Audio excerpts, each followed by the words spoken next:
Now these are the parts that fit inside the airbox that are involved with the crankcase breather system. Now there's a horn, and the right one is a little different than the left one, so I marked an L on this one. And there's a little air tube that fits into the hole in the side of the horn, kind of like that. And then this pipe will connect into that one and center itself inside like this. Sorry, wrong way. Inside like this, so that the vapors from the crankcase are sucked into the carburetor and burned. Now, the breather pipe from the carburetor fits into this T, and then these are the two ends that go into each air horn, and they're secured by a little snap ring or a clasp that fits in there like that. And then this metal ring fits in tight here for connections of the air pipes that go into the carburetor intake. And I'll show how all that goes together, but I thought it might be a little easier to show you how the parts go together on the workbench.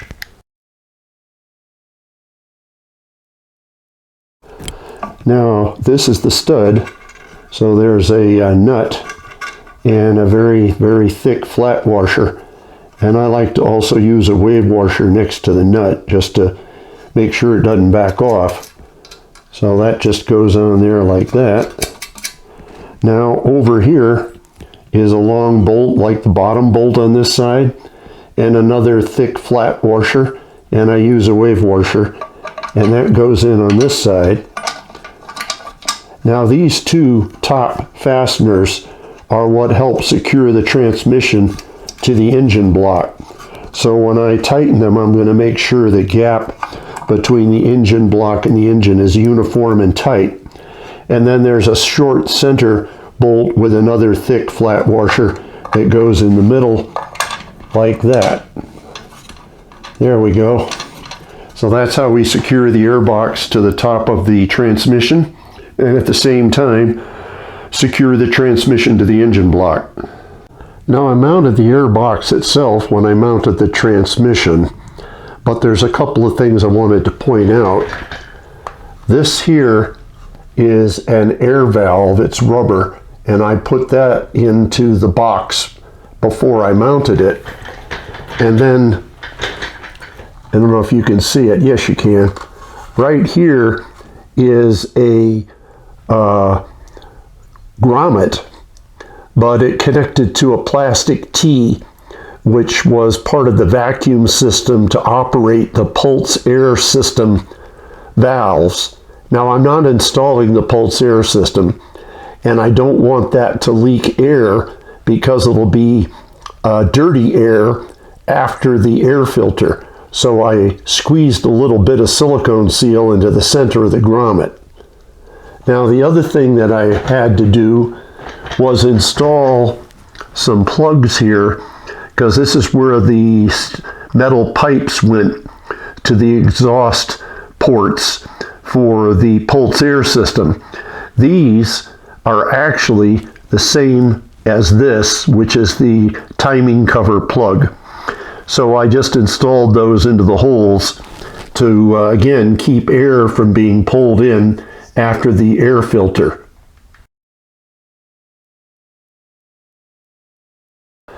Now I installed the air pipe and snapped the plastic tube into the end of it before I install this in the airbox.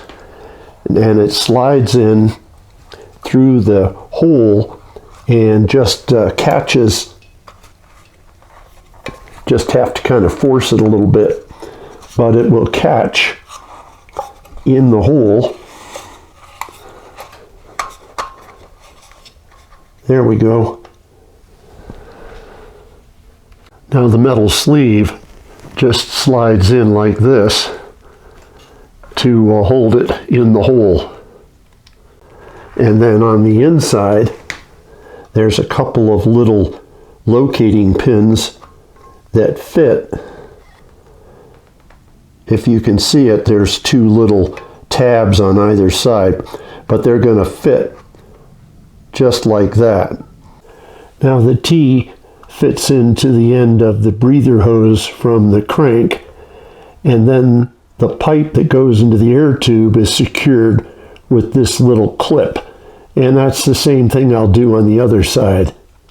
So the two air horns are installed, and the pipes coming from the T that goes to the crankcase breather pipe are installed.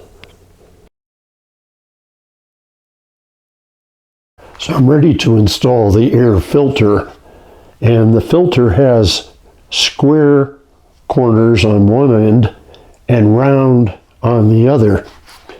This is the square end of the Airbox, and this is the rounded end. And the other thing is it says top, so that it installs correctly. So how I install it is I just take it, I get the square edges over here, and I just slide it in, and then it seats down on top of the box like that.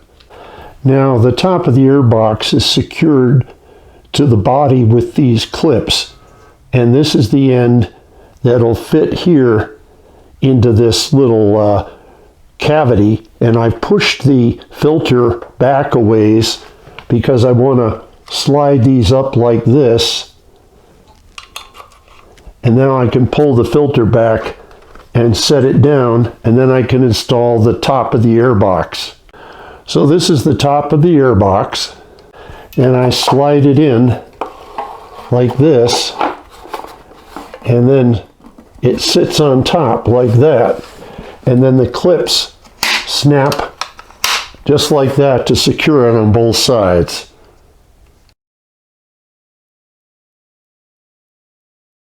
So this is the choke cabling and the Bowden connector. This longer one is what goes up to the choke lever on the handlebar, and this end threads into here, and then the two shorter cables here are what go to each carburetor, and these ends go in here, and I'll show you how that works. There's also a rubber boot that fits on the end of the larger cable to keep water out of getting inside here, and I'll show how I install that. Now to get the boot on, I took the nut off this adjuster screw, and then I'll slide the boot across like that. Okay, I got the boot on, and I had to push it over this ferrule here. I used a little tire mounting lubricant. It's a spray called Ruglide, and that helps slide it up and over. It's still a bit of a problem to do it, and actually what I did is I ran a couple screwdrivers inside to expand this back and to get it to start going down the ferrule, and then it went on okay.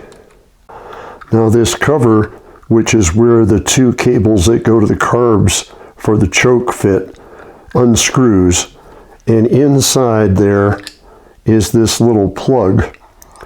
Now the cables that go to the carburetors go on the side, and the cable that's in the middle that goes to the handlebar goes through that slot. And this is the side that faces you. So the little ferrule on the handlebar fits in there, and then the little ferrules on the cables to the carbs will fit in these slots, and then that slides inside the housing. Now the end of the cables that go to the carburetors just slide through the top screw-on cover like that. There we go. There's one, and there's the other one. So they're going to fit through just like that. So these are the ends of the carburetor cables for the choke into the back side of the plug. And then I'll slide this inside the housing after I've already slid the cable that goes to the handlebar in, and then I'll be able to slide that through the slot and get it to hold the plug inside the barrel. Now I screw the barrel all the way down the adjuster nut, so I have some free cable here, and then I slide the cable that's from the handlebar through the center slot like that, and then it just slides in, and I can just screw on the retaining cap, and that's the Bowden cable assembly put together now. And later, when I get done adjusting everything, I'll slide the little rubber boot over this to seal it. So this is the assembled throttle cable, which has what's called a Bowden connector. And what that means is there's a single cable coming from the handlebar, and then the two cables that go to the carburetors. Now, one of them is shorter because the cable will route to one side of the engine. So they made the cable a little shorter for that carburetor and longer for the one on the opposite side. This is the new throttle cam that I had to get because I bought a new handlebar control, and they changed the design and made the hole in the middle much bigger. And I've packed the teeth with some grease. Now inside the throttle housing is this pin, and the cam fits over the pin. Now there's a scribed line on the throttle barrel and the line on top of the cam, and they should be right across from each other when you put the cam in. And then this little piece here catches the end of the throttle cable and holds it. So that's how they go together. And then when I put the cover on, it'll keep everything from moving out of the alignment. Now I routed the throttle cable over to the left side, down through here, and then down here on the left side of the engine. And the reason for that is the right side is really cluttered up with all of the electrical connections, so there's really no room to run a throttle cable or a choke cable over on the right side of the frame. Now this is the handlebar choke lever, and on the back is a little hole that will catch the barrel on the end of the cable. So it'll go in just like that, and I will lubricate that with some grease. Now I installed the barrel and the cable in the hole, and then I will put the lever on, and I will secure it with the big bolt in the center. Now on the back of the housing is a little slot. You slide the cable down and then over into this little housing, and the ferrule slides up tight, and the cable's on there now and the bolt's attached, and I'll just have to put the cover on. There we go. And I've got that part of it installed. Now I routed the choke cable under the cover here and then brought it down this way and then under the tube here and through down here. So the Bowden adjusters will be right next to each other for the choke and for the throttle.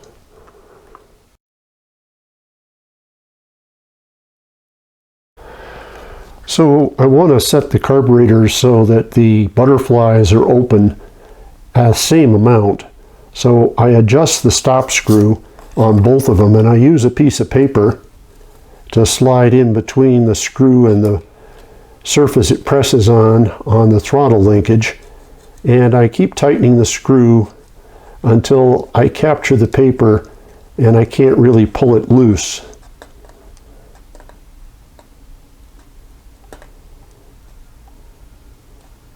There.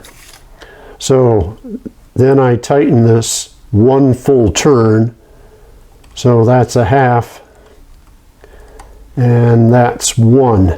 And I repeat that on the other carburetor, so both butterflies will be just about the exact same position.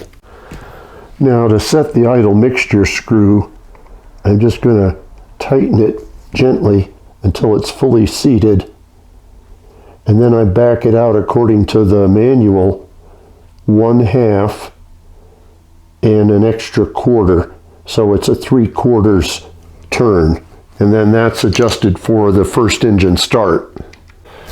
Now I adjusted this adjuster on the Bowden housing, which is where the cable off the handlebar choke lever comes, and I moved it so I had enough free play that I can adjust each of the choke levers on the carburetor body. Now there's also a carburetor adjuster here, and you can screw that down or out to slacken or loosen the cable. And what I want is to be able to have the lever right up against the lower pin when I have the choke closed, and when I open it all the way, I want the lever to just touch the top pin. And so moving this adjuster in and out helps you get that to happen. And you need to do that on both carburetors to be sure they're synchronized and the choke fully closes on each carburetor and fully opens on each carburetor. Now on the throttle Bowden assembly, I screwed this adjuster, which goes to the throttle cable, and adjusted it so I have a little bit of slack in the throttle before the carburetor throttle plate starts to open.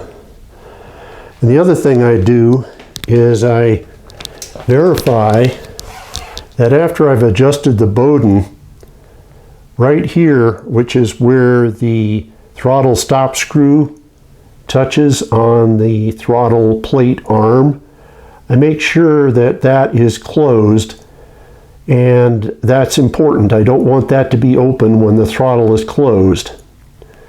And then I use the adjuster to synchronize the opening of the arm between both carburetors.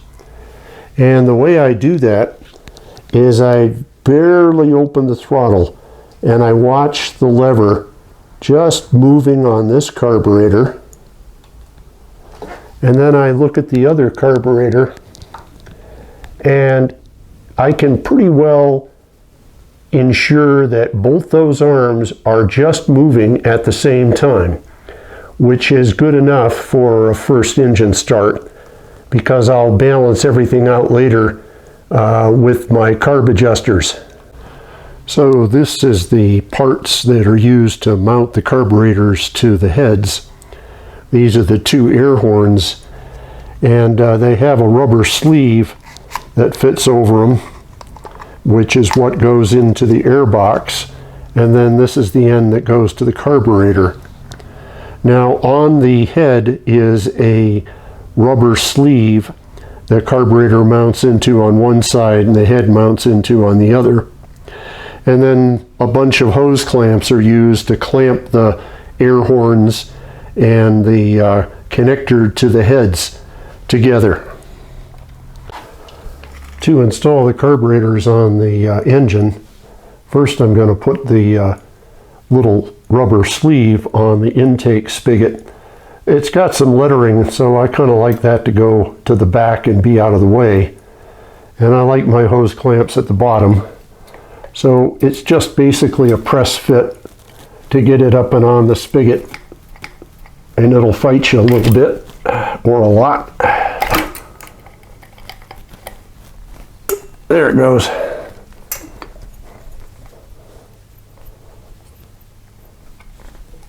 Okay, that's up against the head. And then the butterfly side of the carburetor is what goes in like that. And I'll tighten up the hose clamps later. Now the air horn, I've got the 3 hose clamps loosely on here. And this rubber sleeve, the trick to getting this to go together is to push the sleeve all the way down the air horn like that, so it's flush. Then you can put this end on the carburetor like that, and you can slide the sleeve back up over the Airbox sleeve, and it is really fairly straightforward. And then you'll put your hose clamps tight, get everything square, and you're good to go. So here's the left side, carbs installed, cables, airbox, and all the plumbing. And this is the right side, carburetors and hoses and pipes and everything installed. So this is what my project looks like at this point. Still got a few things to do, but getting ever closer to being done.